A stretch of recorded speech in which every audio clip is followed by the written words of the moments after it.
We're going to do 4 different things. The first thing we're going to do is we're going to get grounded. The next thing we're going to do is we're going to define spiritual health.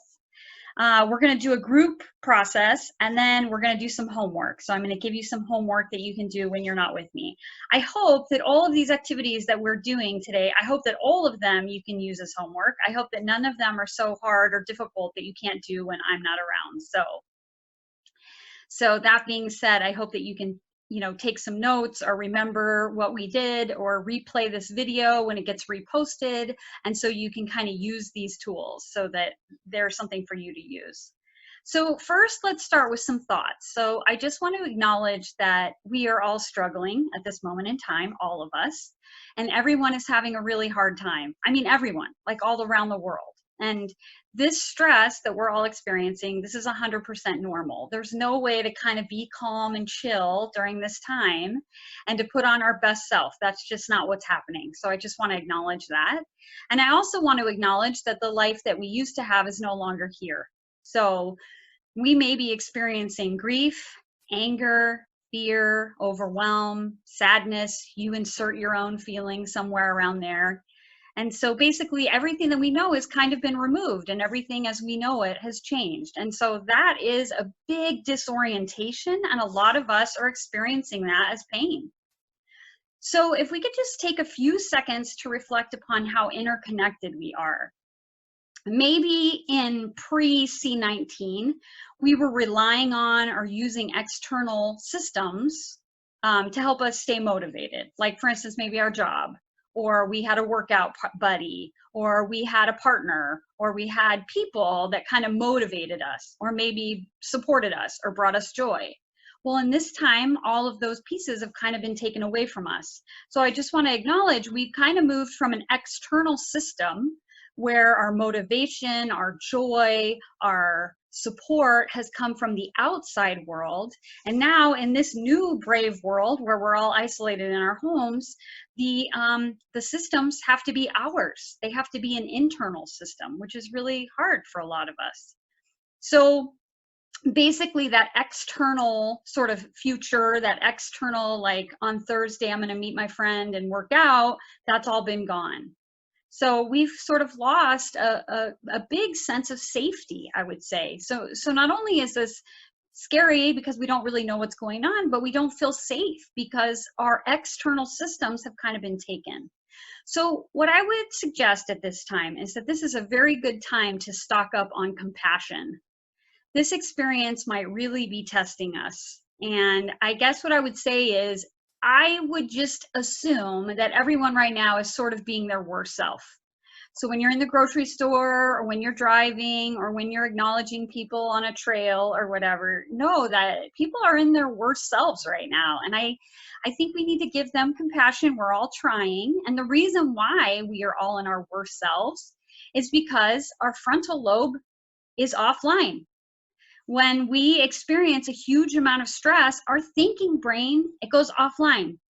And the reason why it does this is because all of the blood is now rushing to our heart and our lungs. And so our frontal lobe is just off. So we're not making good choices. We're not thinking straight. We might feel foggy, kind of disassociated or removed from what's going on, and that's okay.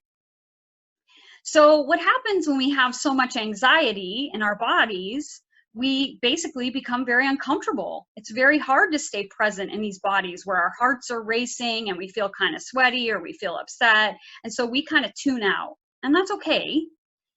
The only thing is that when we tune out of our bodies, then we miss out on the fact that our bodies are giving us really good clues and hints about how we're doing. I also want to say really quickly before we start that when we have so many words and when we have so many feelings, when we get so overwhelmed, that's called flooding. That's when everything's just hitting us and we just start flooding. And it's not good for us to flood. So on one hand, we want to feel the feelings and we want to kind of be in our body, but on the other hand, we don't want to flood. We don't want to have so much coming at us that we can't focus and we can't think. So what I would suggest is that in this particular practice that we're going to work on today, we're going to learn how to kind of get in touch with ourselves for at least 10 minutes. So when you're feeling overwhelmed, take a break and get out of that flooding feeling and kind of come back home. The other thing that I would suggest is not to fight with this reality. You know, we're home. This is what's happening. We are being asked to stay home and shelter in place. And so we don't need to argue or deny with any of that. We don't need to fight with people on social media. We don't need to get into a fight with reality. We just kind of need to accept, like, okay, this is the new reality. It kind of is terrible some days and it's hard. And let me just accept what's going on. So what I would say in this world of rapidly shifting information, the only place that we have that's solid right now is ourselves. Instead of that external support, we have to come in. We have to come into our own selves. And so let's do it. Let's just do it right now. So what we're going to do is we're going to go in a little bit. And I want us to think about, instead of our energy reaching out to support, hold, take care of, I want us to think about coming in, getting out of our heads. And so before C19, how many of us made regular visits to ourselves? Like, I don't know, you know, some of us didn't, some of us did, but it's really good now to start this practice of coming in, coming home. And so what we're going to do is we're going to start out by just taking a deep breath. And this is how I want us to do it. I want us to breathe in and say yes. And I want us to breathe out and say, thank you. I know that's weird, but I'm Jenny and that's how I roll. So what we're going to do is we're going to breathe in, and on the breathe in, say yes. So let's all do it together. Take a deep breath. Breathe in, yes. And then breathe out and say, thank you. And let's do it again. Breathe in and say yes. And then breathe out and say, thank you. And this time when we breathe in, I want you to fill all the way down to your belly, your lungs all the way down to your belly. So you can breathe in through your nose, you can breathe in through your mouth, whatever you want. Let's just say yes. And then breathe out and say, thank you. Great. Good job. I hope that helped. You can do that moment, any moment of the time, you can say yes and thank you. It's kind of hard because we are resisting what's happening right now. And so for us to say, yes, I accept this and thank you, that's kind of hard, but I think it's good practice to get into. So let's just do a little meditation as to where we are right now. So I want you to kind of settle in, get into a comfy spot, maybe find a chair that has like a back that will support you. Maybe feel your feet on the ground, or maybe your legs are crossed and you're going to feel the support of the chair. And so I want you to really settle in and take a minute and know that your heart is feeling things. So your heart is experiencing all sorts of things. I don't know what those things are, but you know. And so you may, when you sit back into that chair, you may say, oh, hello, fear. I acknowledge you, you're here. This is a moment of discomfort, okay? This is hard. You may say that, or you may say something else. So I want you to just take a few minutes, experience what's happening right now. You can put your hand on your heart, you can put your hand on your belly. Just take a few seconds, sit into that deep couch and figure out what's going on and say hello to it. Hello, hello emotion. So let's just take a few seconds.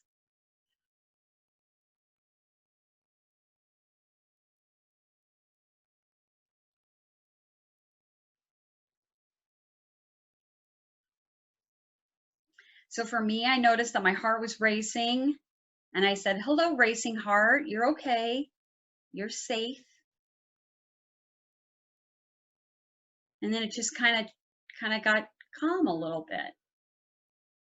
So the first step of any process is we have to acknowledge what is. We can't fake it and hide it and pretend like it's not happening. It's real, it's here.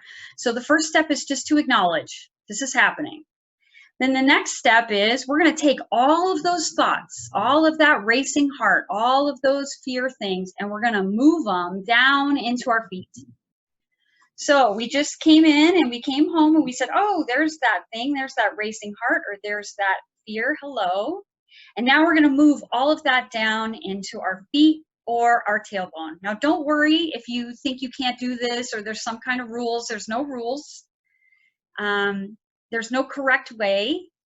We just want to try to move all of that fear, stress, anxiety, tension down into our feet or down into our tailbone. So just go ahead and take a few seconds and see if you can melt it down. Move it down, put it in a box. I'm kind of imagining a little box at my feet. And move all of that racing heart, thoughts, ideas, worries, put all that into a box at our feet or our tailbone. And notice right now if you're confused, like your brain's trying to figure it out, like, am I doing it right? I don't understand this. What's Jenny talking about? Moving things down to my feet. This doesn't even make any sense. That's okay. There's no right or wrong way. Let's just imagine all of our stress and tension and worry moving down to our feet. Maybe our feet are getting heavy. Maybe we can feel the weight of all of this stress and pressure on our feet or our tailbone. Just drop out of our head for just a little bit. I can kind of feel that. I don't know if you guys can kind of stretch into the back of your chair, feel your back on the chair, feel your bottom being supported. Just kind of allow all of that racing thought that's happening up here and just let it drop down. Just drop it down. And then notice if you're being mean to yourself, like you're like, I'm not doing it right, or maybe I was supposed to be doing something else. There's no right or wrong way. We're just dropping our thoughts.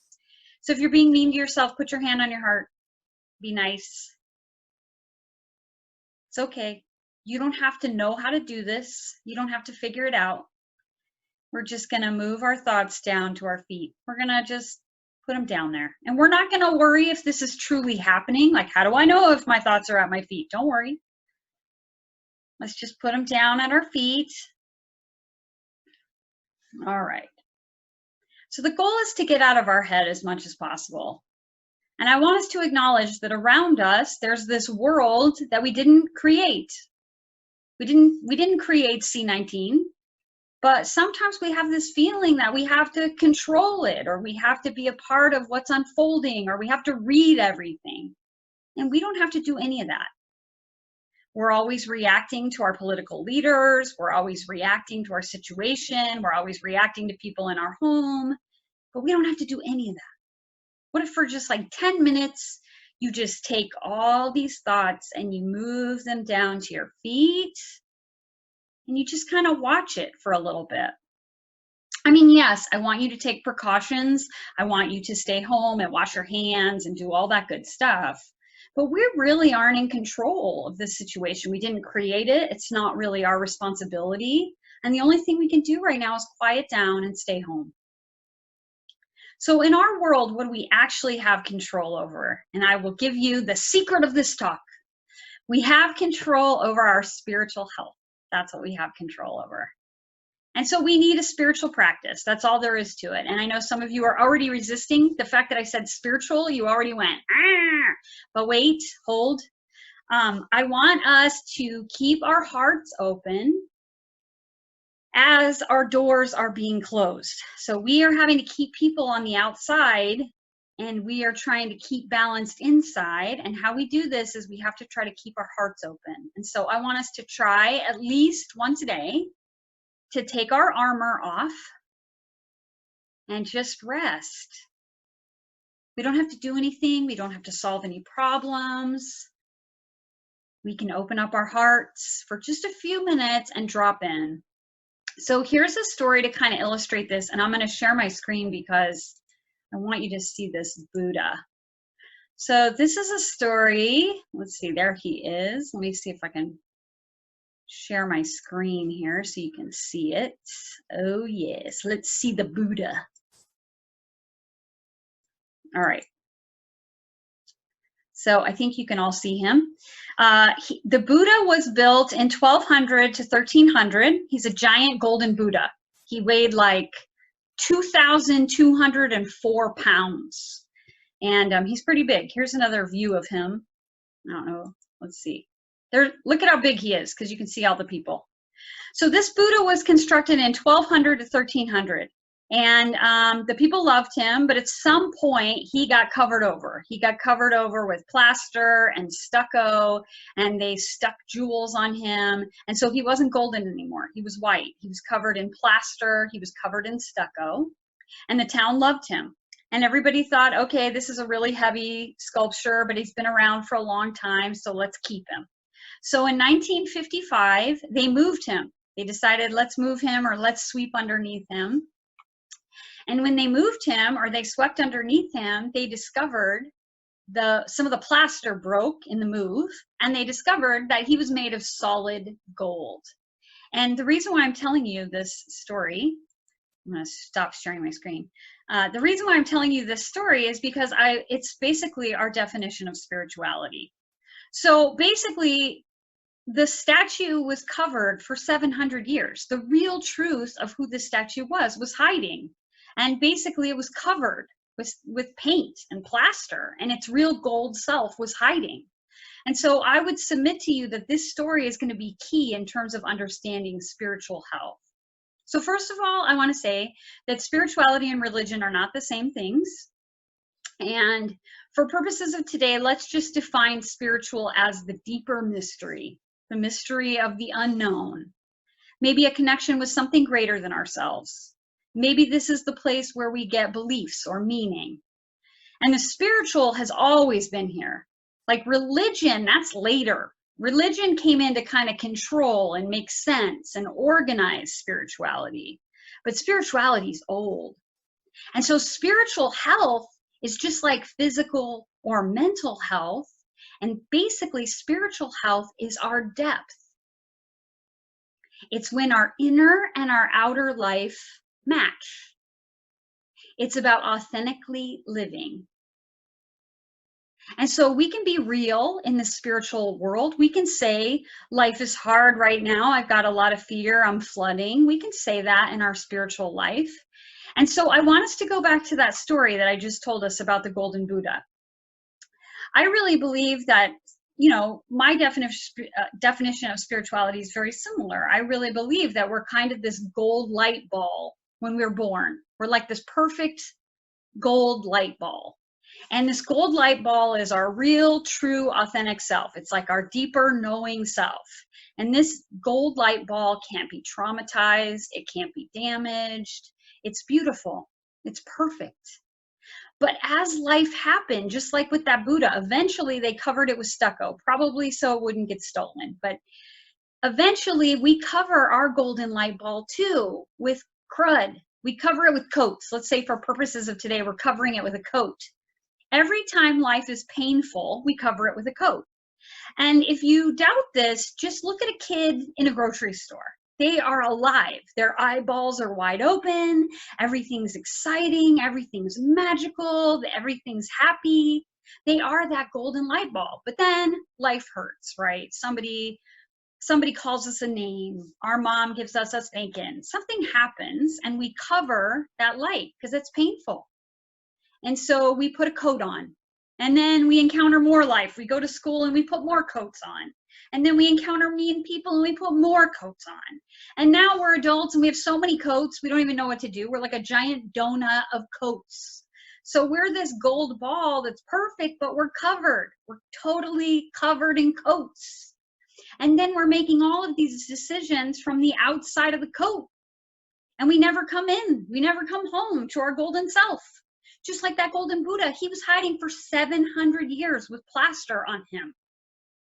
But underneath all that, his pure self was there. That had never gotten damaged. Well, that's us. That's our spiritual life. And so every single day, we need to touch into the golden center. This kind of sounds like a candy bar, but every day we need to come home. And so how do we do this? What if I've never done this, Jenny? Everything that you're saying is cuckoo. Okay, fine. Here's what I would say. Educate yourself on a tradition. Educate yourself on something that you might like to do, like maybe meditation. Do some research. Research is the highest form of adoration. So pick something that you love, that you've wanted to try for a long time, do some research or ask people, explore ideas that seem fun. But the goal is that we come home. We get out of that big coat donut center and we come in, we come home. And we need to find a path that suits us, and we need to find some kind of daily practice. And again, I'm not asking for like 2 hours. I'm asking for 10 minutes. 10 minutes, come home. Get really quiet. Let those thoughts drop out. Come home. And so that we connect daily with that golden light. Our true nature is peace and joy. It rises out of us. It comes up naturally. We're not a vacuum sucking out peace and joy out of life. Peace and joy rise out of that golden light ball. That's natural. The problem is we're wearing too many coats. We're unsafe. Our environment feels unsafe and scary, so we're covered with those coats. So the truth of the matter is we are peace and joy radiating out. This one was developed in St. Mary's Psych Unit in the panic ward. And this was developed around people who were panicking. And so basically what happens is when you kind of get into a panic attack, you kind of get small and you curl up and the world kind of feels like it's coming in on you. And so I really want you to think about this as the anecdote to that. So this is kind of this is when I'm really kind of spinning and getting really worked up. So it's pretty easy. All you do is you walk around, and it would be great if you could do this outside, but if you can't, it's okay. Just go to the bathroom or walk around your house. And the goal is you fixate on an item and you count it. So this is called walking and counting forms. So you pick an object in your house, any object, and you give your brain something interesting to count. So basically you should feel calm by about 60. So pick 60 items.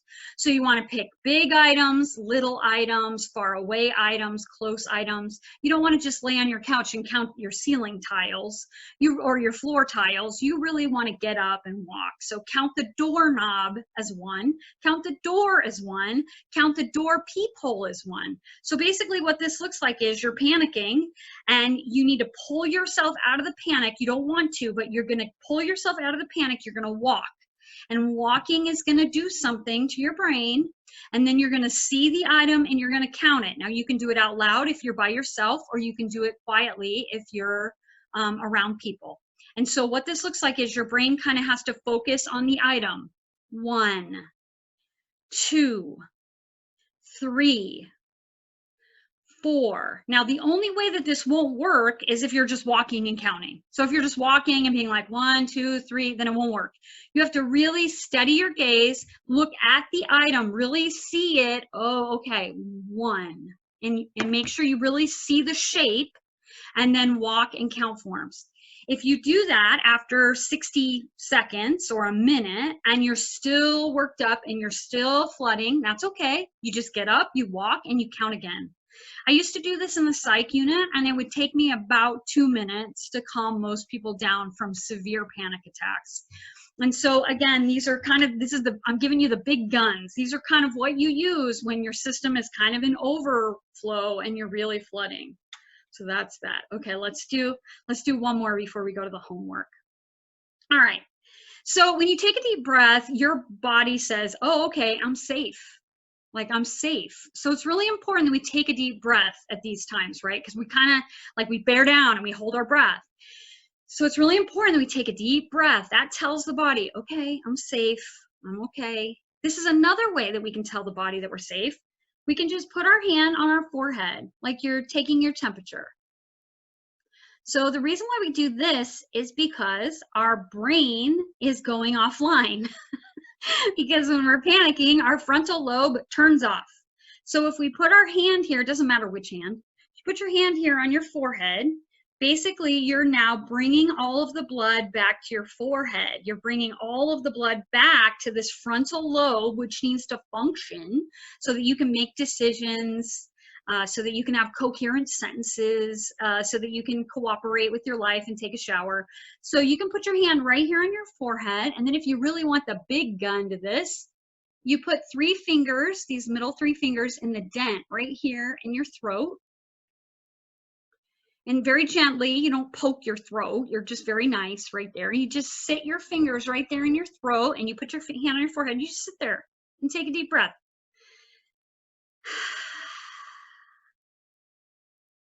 This is a really weird one, but this particular activity will soothe the nervous system. That's our whole goal, right? We can distract, we can reprocess, but the whole goal is that this nervous system kind of calms down. Okay, good. Love it. All right, let's do my very favorite one and then I'll give you your homework. Okay, so my very favorite one, this is the one I use every morning when I get up. I don't get out of bed right away. When I first wake up in the morning, I do this activity. This is the first thing I do when I'm still laying in bed. So I do sequential muscle tense and relaxation. So we're going to do that because it's my very favorite one. And you can do this with your children, and you can do this with your partner, and you can do this in a car, and you can do this at a doctor's appointment, and you can do this wherever. So that's the greatest thing about it. And I want to vote. Let's see. Oh, by the way, somebody's asking, will this recording be available? Yes, this recording will be available, so you can watch it again. And so what I want us to do is I want us to either relax from the head to the feet or the feet to the head. Which one? Let's vote. You guys tell me in the chat and we'll do it. We'll see. Which one? Do you want to go from head to feet or feet to head? Head down. All right, good. The vote is in. All right. So we're going to go from head down. Okay, so this is the best one. So basically let's start at the head and I want you to squinch it up really tight, like as if all of these muscles are going to get just squinched as hard as possible. Okay, ready? Squinch your face. Squinch it even harder. Squinch it. Squinch. Okay, good. Tighten all those muscles even harder. Do it even more than you think you should. Go. Make a mouse face. Go. And then let it go. Woo.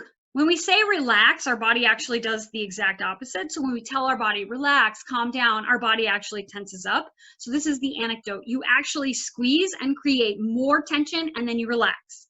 Okay, so let's do our shoulders. Squeeze them up real tight, up to our ears. Squish them super tight, as tight as you can.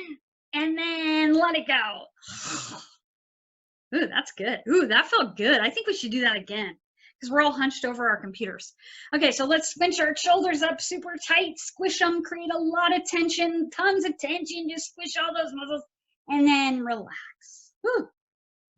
Okay, good. Okay, let's do our belly and our back, so our midsection. Let's just squinch our stomachs up like we're holding in our tummies. Squinch them super tight and even tighter, and then let it go. Ooh. Boy, I'm already feeling like $1 million right now. All right, let's do our hips and our buns and our little upper thighs. Let's just squish all that up like we're all sphinctered up. Just squish everything up. Okay, get tighter, even tighter. Squish. Okay, good, and let it go. Woo.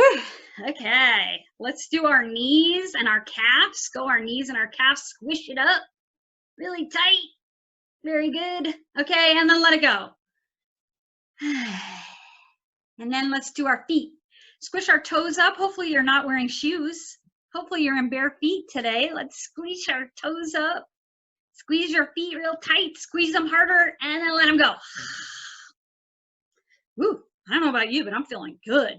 All right, so let's do a whole squish, like every part of our body. We're gonna squish everything up as tight as we can. Okay, ready? Whole squish, go. Everything squish, go. Even your face. Don't forget your face and your toes. And then let it go. So this is what we should do anytime somebody says, oh, relax, or oh, chill out, or calm down. You can't. When you say that to your body goes, oh, something scary. So what we have to do is we have to exaggerate the clench, and then we have to let it go. All right, so here is your homework. Let me see if I can find this and pull this up in a slide for you. This is your homework. Okay, boy, technology is so fun, isn't it? Okay, let me see if I can share the screen. Share. Okay, so this is your homework if you choose to accept it. You are going to write yourself a letter. You're going to write, Dear Jenny, but you're not going to write Dear Jenny. You're going to write Dear yourself, your name. And then you are going to talk to yourself as if you were talking to your very best friend. So I want you to give yourself guidance. I want you to give yourself support. And I want you to be kind and nurturing. And again, I know some of you are saying, Jenny, I don't know if I'm doing this right. There is no right or wrong way. There's no winning this game or losing. Basically, this is designed to help comfort you as if you would be doing to a friend. We're not very good at comforting ourselves. We're not good at being supportive. And right now, we're kind of losing our biscuits. So it's really important